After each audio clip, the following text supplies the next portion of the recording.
Salut tout le monde, je suis content de vous retrouver pour une autre ouverture d'un deck Pokémon et nous allons nous attaquer à un deck origine antique, le deck Métalos, nommé Marée Métallique. Donc c'est un deck haut métal, de type peu commun sur tout le métal, c'est assez difficile à trouver dans les decks maintenant. Alors pour ce qui est de l'artwork, moi j'adore, c'est magnifique, les nuances de toutes les couleurs, on voit bien en plus les coups de crayon du personnage qui a vraiment été super bien fait. Donc c'est un très bon point, la boîte est magnifique pour mon point. Moi je trouve ça vraiment stylé. Par contre, petite déception de la carte est quand même beaucoup moins jolie que l'artwork en général. Bon après ça c'est mon avis personnel, chacun pourra mettre un petit commentaire pour dire ce qu'il en pense. Donc alors après, derrière on voit tout ce qu'on peut retrouver dans le deck. Donc les cartes dresseur, énergie, mais aussi les cartes Pokémon. On voit ici un Léviator et un Persiance, et qu'on va les retrouver dans le deck.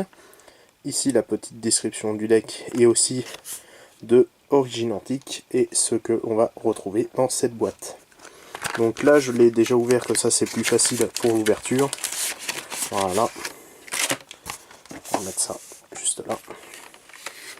Alors, on va commencer par le jeton. Alors, le jeton est super stylé. Moi, je le trouve super beau, magnifique. En plus, Kyogre, je l'aime bien. Bon, je préfère Groudon, la nouvelle forme de Groudon que celle de Kyogre. Et surtout parce que Groudon est devenu, on va dire, beaucoup plus puissant. Mais pour la collection, c'est vraiment super bien d'avoir encore un jeton différent.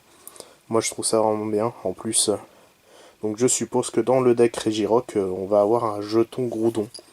Donc j'essaierai de récupérer, même si c'est difficile de retrouver ces jetons et aussi ces decks. Surtout que maintenant, on va dire, c'est l'avant-dernière édition, et bientôt une autre édition va en sortir, donc ça va être difficile à retrouver. Alors, maintenant on va voir la carte. Donc la carte, alors là, je suis très déçu, déjà l'artwork je l'aime pas trop, mais en plus, l'effet mosaïque, on le voit vraiment pas en fait. J'essaye de trouver un angle, mais la carte est bien holographique, mais elle est vraiment assez faible. On dirait que soit j'ai eu une carte, on va dire, avec un faible taux holographique, ils ont vraiment oublié quelque chose, j'en sais rien. Mais c'est pas fameux. Là, la carte, par contre, je suis un peu déçu par rapport à toutes les ouvertures que j'ai faites. Bon, après, pour niveau stratégie, le Pokémon est quand même assez puissant et tout. Il n'y a pas de problème avec ça, mais c'est vrai que pour la beauté de la carte et pour l'holographie, je suis un peu déçu. Du coup, je vais vous montrer tout à l'heure, on va voir la différence entre la carte normale et la carte en holo, et moi je trouve qu'il n'y a pas beaucoup de différence. Alors, mais ça, c'est mon petit point de vue. Alors après, comme d'habitude, nos petits habituels descriptifs de Origine Antique et la liste de toutes les cartes qui puissent exister dans l'édition. Là, le petit tapis de jeu avec à l'intérieur, je vais juste ouvrir un tout petit peu pour voir, un petit Regirock ici et notre Métalos juste ici. Même là, même si c'est un artwork plus commun, il est quand même plus stylé ici que sur la carte. Alors, après, nous avons nos habituels jetons avec un carton tout fin, donc que je conseille encore de plastifier pour ceux qui veulent jouer, ou même soit de les jeter et utiliser autre chose. Alors, maintenant, la boîte du deck. Donc ça reprend la boîte que l'on a retrouvée juste ici. Donc elle est vraiment super classe. Moi, j'adore les petites boîtes en carton comme ça. Avoir ça en plus pour ranger nos cartes, c'est cool. Et même pour la collection comme ça, si on veut pas toucher le deck, on peut le poser directement comme ça sur notre étagère et on n'a pas besoin. Et en plus, ça se reconnaît direct, c'est-à-dire qu'on sait tout de suite que c'est le deck Métalos.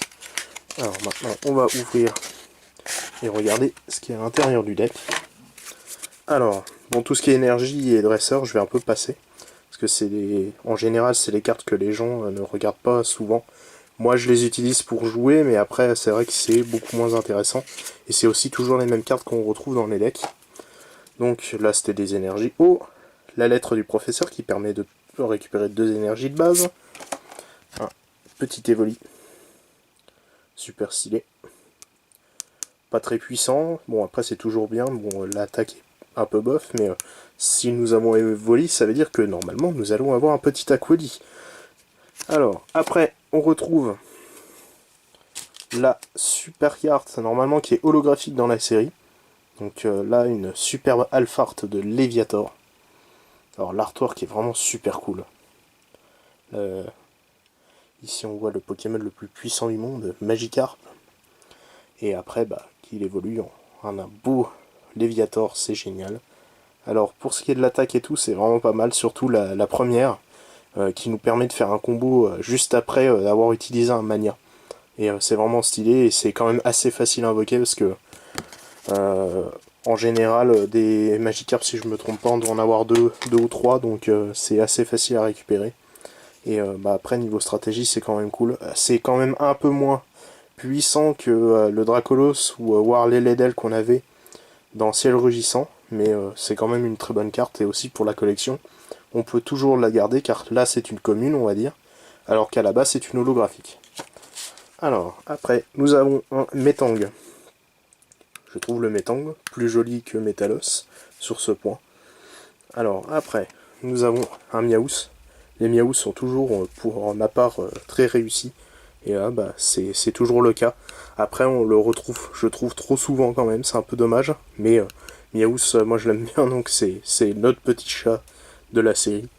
Alors, avec en plus une énergie, on va dire, c'est là par exemple, c'est un peu dommage, c'est qu'il faudrait une énergie de ténèbres, et dans ce deck il n'y en a pas, donc ça marche pas vraiment.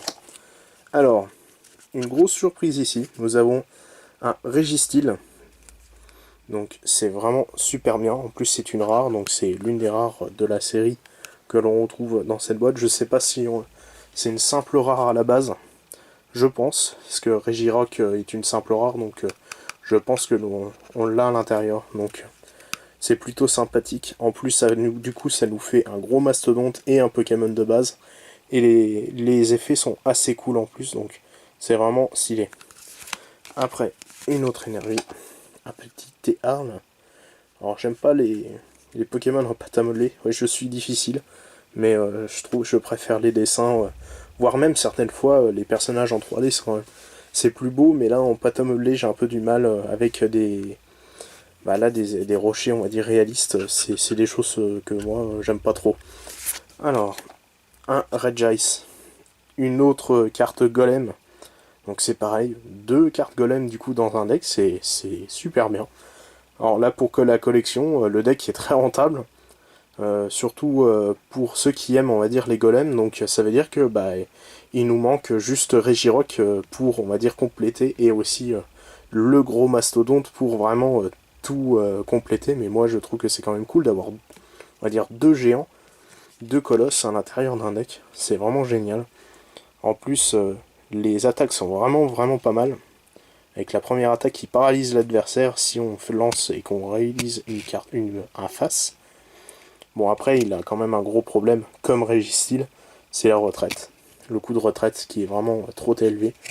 Par contre, la faiblesse, c'est vraiment cool parce qu'en général, si on joue entre potes et qu'on a choisi le deck opposé, du coup, comme il est faible au métal, il n'aura pas vraiment de carte métal dans son deck. Et ça, c'est plutôt bien. Alors, deck métal.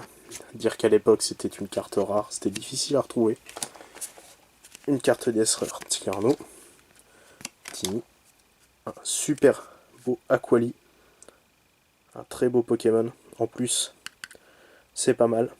Un bon petit talent. C'est vraiment pas mal. Après, moi je conseille de prendre un Evoli de Ciel Rugissant pour le mettre dans le deck. Ça sera plus facile pour permettre d'invoquer les évolutions. Alors, une petite énergie, une dame centre Pokémon, un autre petit Miaous, un foulard apaisant,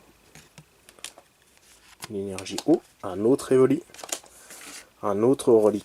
Ah non, un Reliquante, donc une carte commune, un Pokémon pas très puissant et pas très utile pour ma part. Une deck énergie, un petit TA, une petite énergie métal, un Magikarp. Alors là, c'est le Magikarp, on va dire. Alors, moi, c'est l'un de mes Pokémon préférés, juste parce qu'en fait, il est un peu ridicule et il sert pas à grand chose.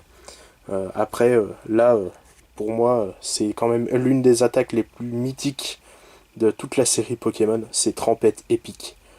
Un Trempette qui peut retirer 30 points de dégâts si on obtient 2 faces d'affilée. C'est juste magique. Ça sert à rien, c'est impossible à utiliser, mais moi, c'est quand même l'une de mes cartes préférées de ce deck. Je trouve ça mais vraiment... ça fait la bonne blague, et en plus, après, pour avoir notre Léviator, c'est toujours ça.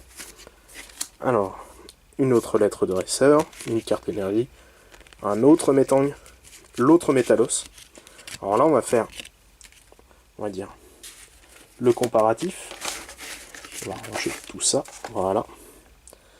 Carte holographique, carte non holographique. Voilà. On voit pas grand chose, hein. La carte est un peu plus sombre ici. Du coup, comme il y a le petit revêtement, mais sinon, on voit pas vraiment la différence. Si, là, voilà. Il y a un peu plus de lumière, on voit plus la lumière qui reflète par rapport à l'autre. Mais sinon, moi je suis vraiment déçu de la carte, on va dire, principale. Je me dis qu'ils auraient peut-être dû mettre peut-être Régistyle comme Régirock, on va dire, pour faire les deux colosses, on va dire, mais là je vois pas trop l'intérêt. Après, j'ai peut-être vraiment un problème de fabrication, donc mettez-moi un commentaire au cas où, si je me trompe ou pas, mais c'est vrai que je suis assez déçu. Mais après, pour la collection, je la mettrai pour la collection, parce que ça sera pas un deck que j'utiliserai, on va dire, plus tard. Alors on retrouve un Persian, qui est vraiment pas mal. En plus, il a quand même des bonnes attaques. Top Dresser, énergie métal, fouloir apaisant, un petit échange métal. Casque chance, énergie métal, un autre Evoli. Alors est-ce qu'on va avoir deux Aqualis? Je vais avoir 3 Evoli et ça sert pas grand chose. Mais Yaous, une énergie, une autre Tearl. Et oui, on a quand même 2 Aqualis, du coup c'est assez rentable. Avoir 2 petits Aqualis, c'est assez cool, surtout pour ceux qui aiment bien le Pokémon. Un autre Reliquante, une niveau Ball, une énergie métal, un autre Magikarp, un autre Persian, une énergie métal, un Tierno, une autre énergie, un autre Miaous, une corde sortie, une énergie métal et un autre Tearl. Donc, moi pour ce deck, alors c'est assez mitigé, je suis plutôt content parce que on retrouve quand même 2 golems, on va dire, et les 2 golems, ils sont quand même très bien dessinés et quand même pas mal. En plus, ils ont quand même un bon niveau d'attaque. Bon, par contre, la carte principale, je suis vraiment déçu. C'est pas... J'aurais préféré avoir Régistyle peut-être en carte. Déjà, j'espère que l'holographique aurait peut-être été meilleur. Voilà. Donc, pour le prochain deck, nous ouvrirons un deck beaucoup plus ancien. Donc, ça sera un deck de l'édition XY Étincelle. Donc, je vous laisse la surprise. Hein. Ça sera l'un des 2 decks qui sont sortis. Et aussi, je sortirai bientôt un autre deck Wicross sur la chaîne Kalakasa TCG. A bientôt et merci encore. Laissez des petits commentaires. Salut!